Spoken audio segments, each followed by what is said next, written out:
I think it's a sign of feeling your age when you start considering all the things that you have experienced in life that your children never will. Even something as obnoxious as static.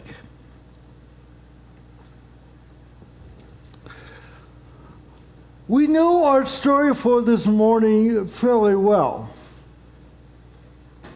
or at least how it ends up. This is the story of Elijah being found on the mountain and listening for the voice of God. And we know the punchline of the story, that this powerful prophet sits and listens to the fire and to the wind, and the voice of God was not within them, but only the still, small voice comes after.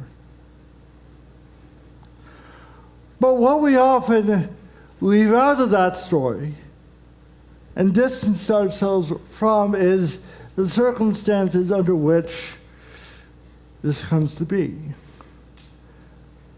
And they are fairly challenging circumstances. Just before, you have this showdown between Elijah and the prophets of Baal, where they are trying to make it rain by making a fire burn. And it ends with, of course, Yahweh bringing fire, and Elijah exacting revenge. And then we get the story of Elijah on the run. So listen to this in that context. This is 1 Kings chapter 19, verses 1 through 13. Ahab told Jezebel all that Elijah had done and how he had killed all the prophets with the sword. Jezebel sent a messenger to Elijah saying, "So may the gods do to me and more also, if I do not make your life like the life of one of these by this time tomorrow." Then he was afraid. He got up and fled for his life and came to Beersheba, which belongs to Judah, and left his servant there. But he himself went a day's journey into the wilderness and came and sat under a solitary broom tree. He asked that he might die. "It's enough now, O Lord. Take away my life, for I know better than my ancestors."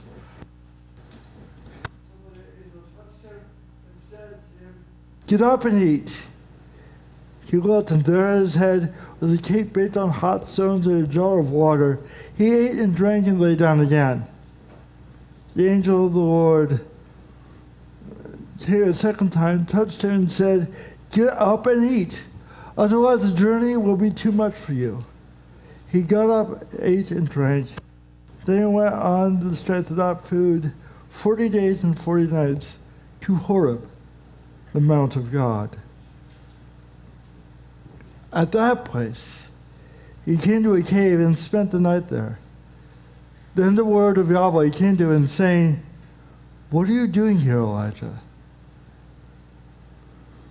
He answered, "I have been very zealous for Yahweh, the God of hosts, for the Israelites have forsaken the covenant, thrown down your altars, killed your prophets with the sword.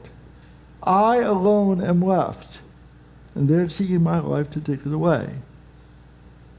God said, "Go and stand on the mountain before Yahweh, for I am about to pass by." Now there was a great wind, so strong that it was splitting the mountains and breaking the rocks in pieces before Yahweh. But Yahweh was not in the wind. After the wind, an earthquake, but Yahweh was not in the earthquake. And after the earthquake, a fire, But Yahweh was not in the fire. And after the fire, a sound of sheer silence. When Elijah heard it, he wrapped his face in his mantle and went out and stood at the entrance of the cave. Then he gave a voice to him and said, "What are you doing here, Elijah?"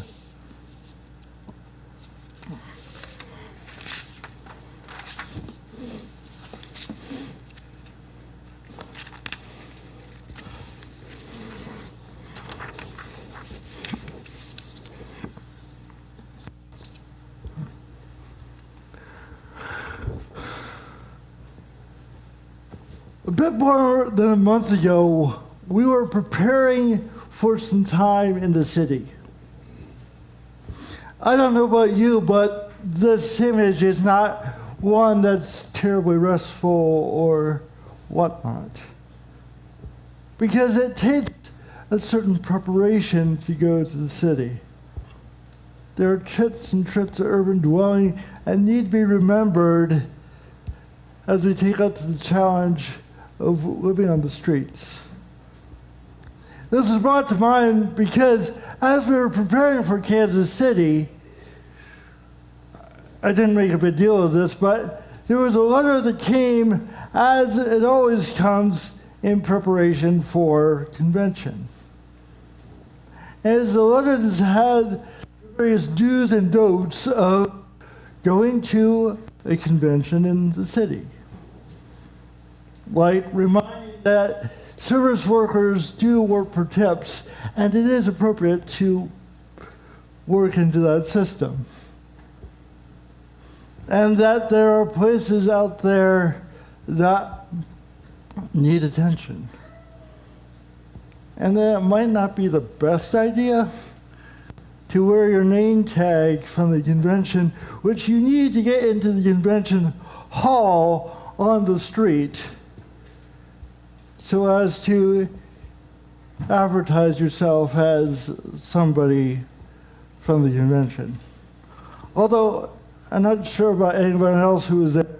One of the things I enjoy about convention is, even without the name tags, you can kind of spot the Mennos anywhere.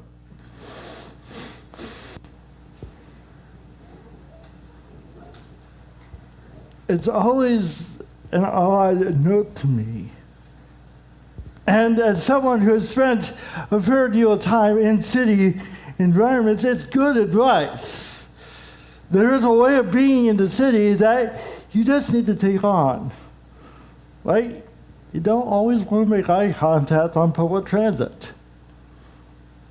You don't always want to walk on certain streets at certain times. And over time, you build up a bit of a bubble to protect yourself and to say, okay, this is what is here. And this is how I will hear. And this is how I will be. Because this is what the environment requires of me. We need this awareness to activate our bubbles. But it's always a little bit of a disconnect to me to get this reminder when we're also gathering as the body and in the name of Christ.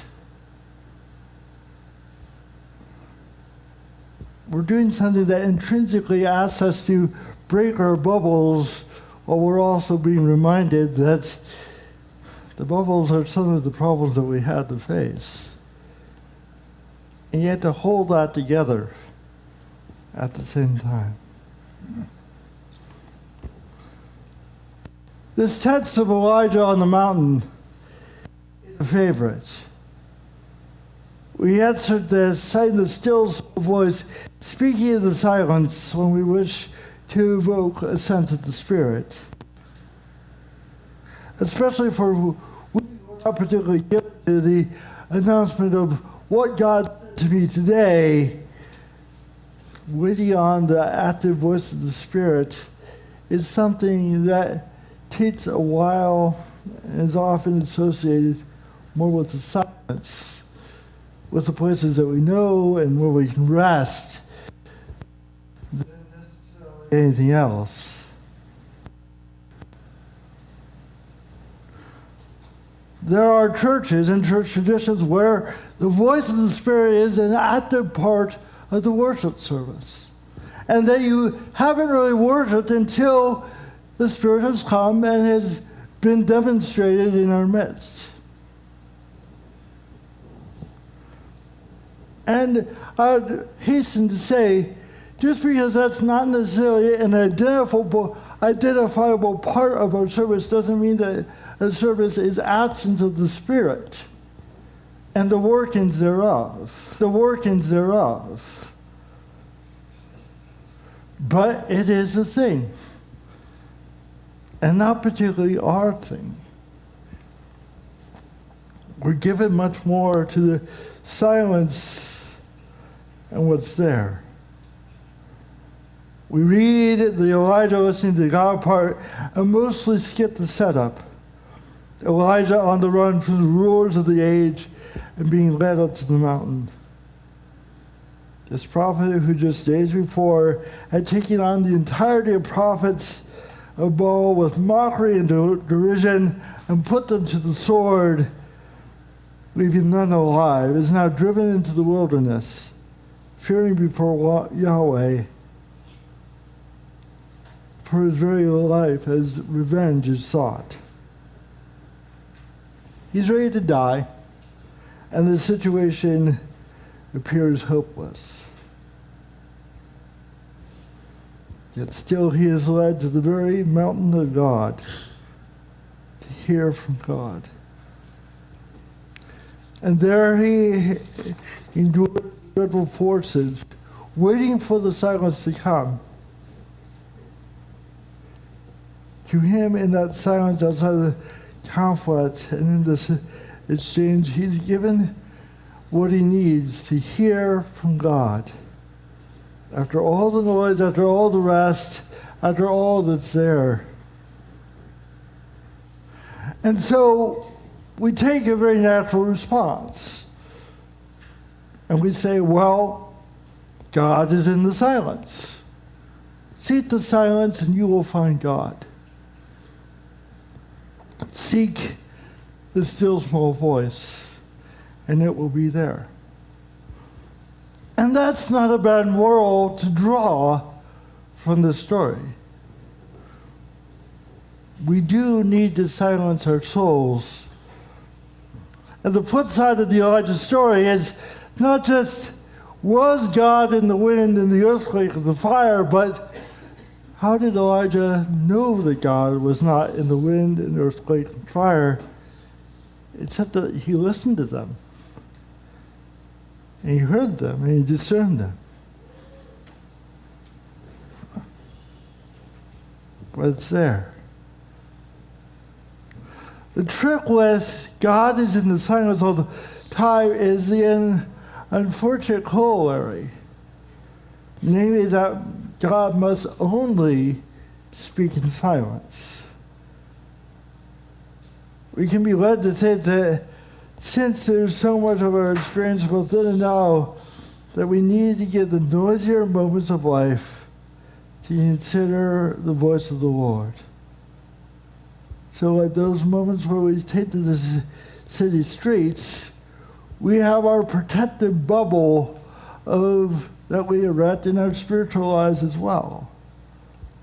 Those places where we simply say, well, God doesn't speak here because it's too noisy. And it's noisy to me, therefore, God must not speak, therefore I don't need to listen. We have barriers and layers of soul protection, filtering out that which we don't wish to encounter, all that we don't want to challenge us, all where we're pretty sure that God can't be speaking. Yet, sometimes, in order to experience something extraordinary, the bubble needs to break a little bit along the way. And sometimes needs to pop. Sometimes you have to risk something in order to learn and to encounter something of what expecting. That happened for us in Kansas City. It was an ordinary enough event. Cities are what they are, and I'm guessing it didn't take a whole lot of time for people to figure out that there's a bunch of really nice people meeting downtown at the convention center, and they're from a church. And on one of the nights where we were left to our own devices to get dinner, we as a family were walking the streets trying to get to a restaurant, and of course we were approached by a man with some fairly substantial disfigurements, asking for money. And I will be the first to say I have no more expertise than anyone else of who to give to what to when. But the interesting part of this interaction was the conversation that followed. As Luke and Anna were asking questions about the man, about why was he there, about how could we help.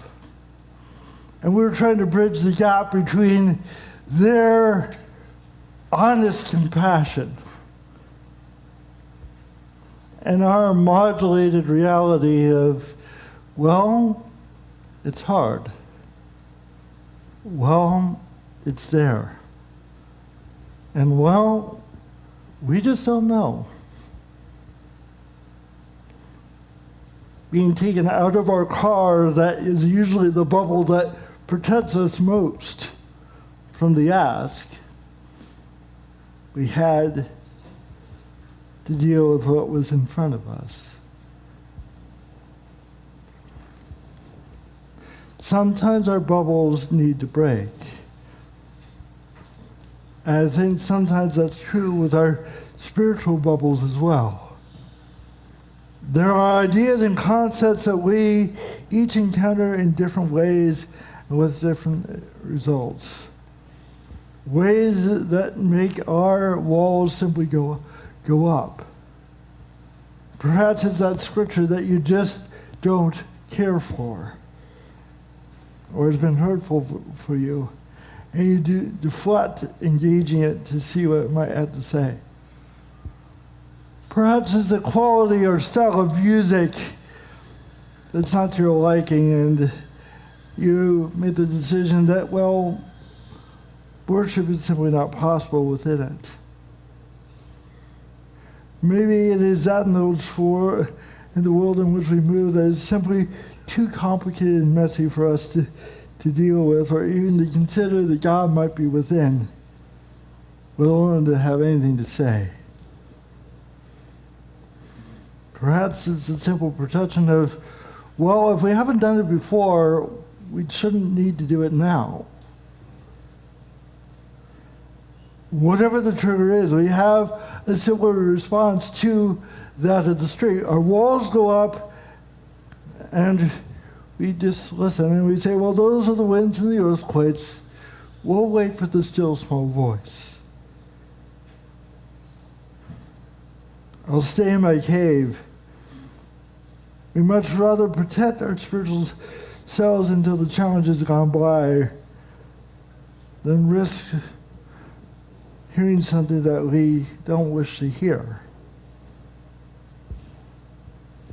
Because sometimes the voice of God can be challenging. Because it says things like, my love extends even to those who you despise. Or even here and even now, grace is offered. Or there's nothing about here in life that involves who deserves what. It's simply the fact that I get to be with my people no matter where they need me and no matter where I need to be found. To be sure, we are people of selective hearing. We know this and experience this all the time in our lives. And it can be amazing the lengths that we go to adjust ourselves to hear what we expect and in the way that we want to hear it. We do this with our family and with our spouses, and we do this with God. Listening for the voice of God, if we do it, it's something that we want to keep safe, and we listen selectively.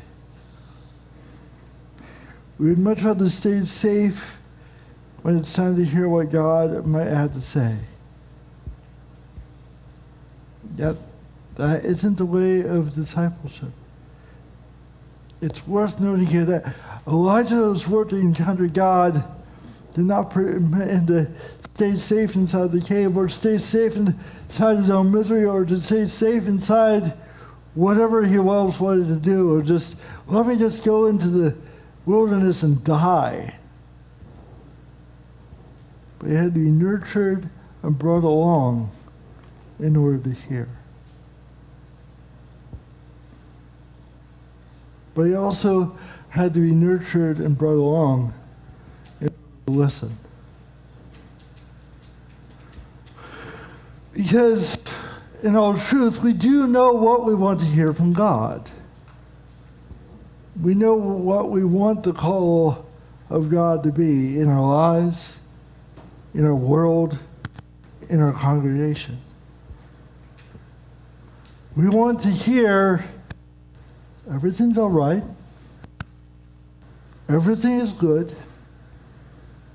there's no need to change, there's no need to move, there's no need to do anything, for I got you. And while it is certainly possible that that is what God has to say, it's also equally possible that it might be something else entirely. As much as we would prefer to remain safe in our relative caves and live the threat of the cacophony of life outside, it's just not in the cards for us.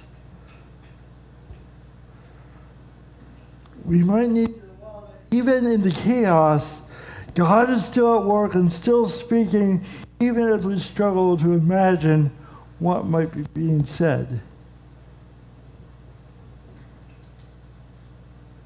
And that's not to say that we welcome the troubles of life as God's narrative on our reality, or to seek to assign meaning to events that hold an external message of God when they simply just happen.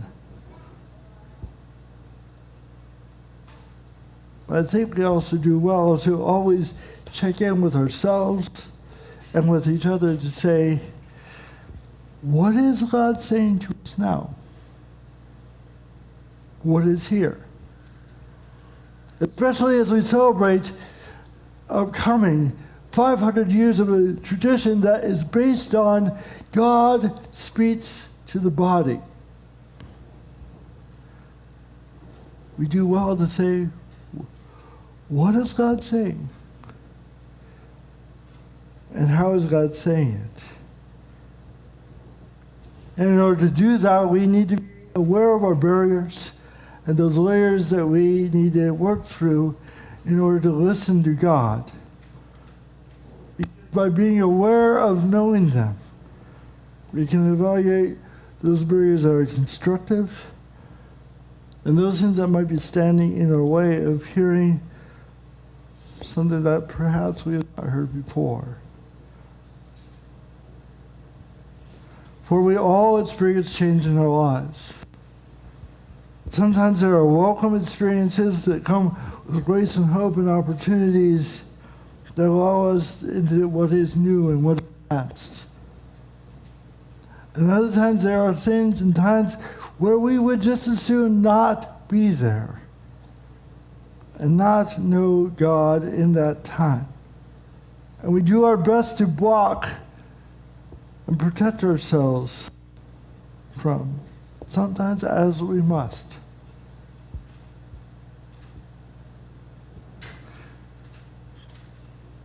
But we're always invited to say, where is God? how might God be speaking? We are called to discern together, to listen together, to seek God in all things together, the good and the bad. Listening for the steadying, hopeful, articulate voice of God at work. As easy as it is when we encounter such occurrences that challenge, push us, that scare us to retreat into our protective shells and to stop listening to the voice inside the storm. We're also invited to know that even in the storm, God is there, God is speaking, and God is providing. Listening, really listening, asks us to risk hearing everything that God is saying and to be changed by what we hear.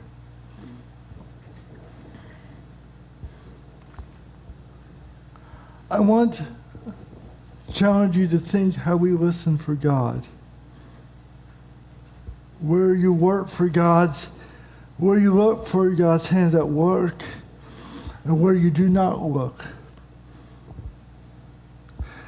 Maybe the most interesting and easy way to do that is to simply do I wonder sort of thing. Instead of just seeing the bad things of the world, and this is just the one in my mind. Nearly 100 people have died in a wildfire. What do we do? How do we feel? How do we respond? The easiest thing is to simply say, well, that's one of these things that we grieve and we hold.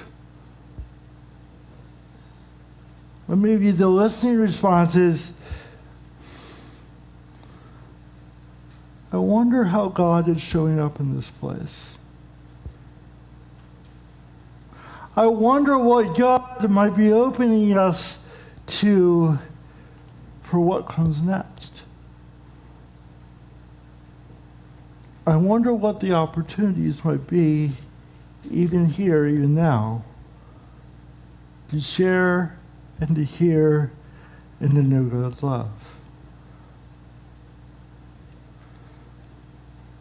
And just because it seems so obvious, and MDS Hawaii, why not?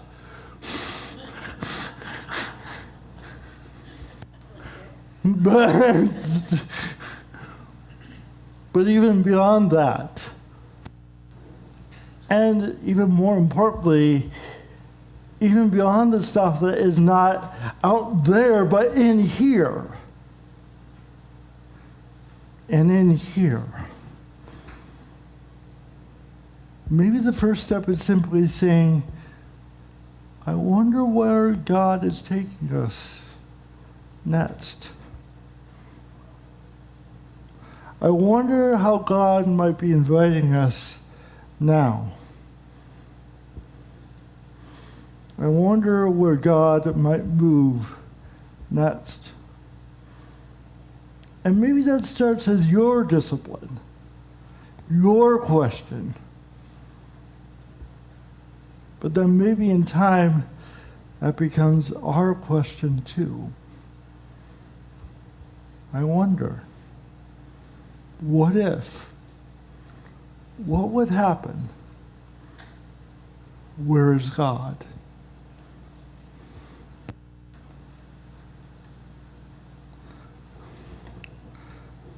What if we took down some of the bubbles that protect us? What if we might look to hear from God where we don't expect it? From the Old Testament or from Paul that just makes us cringe? Or from those places where we just have not listened in a long time? I wonder what God might be doing in our midst, in our time. And I wonder how we might ever be tuning in to what God has to say. and be surprised along the way. May we each be blessed to hear the quiet, calming, loving voice of God wherever you incline your ear, and however you hear what God chooses to speak. Amen. By way of response,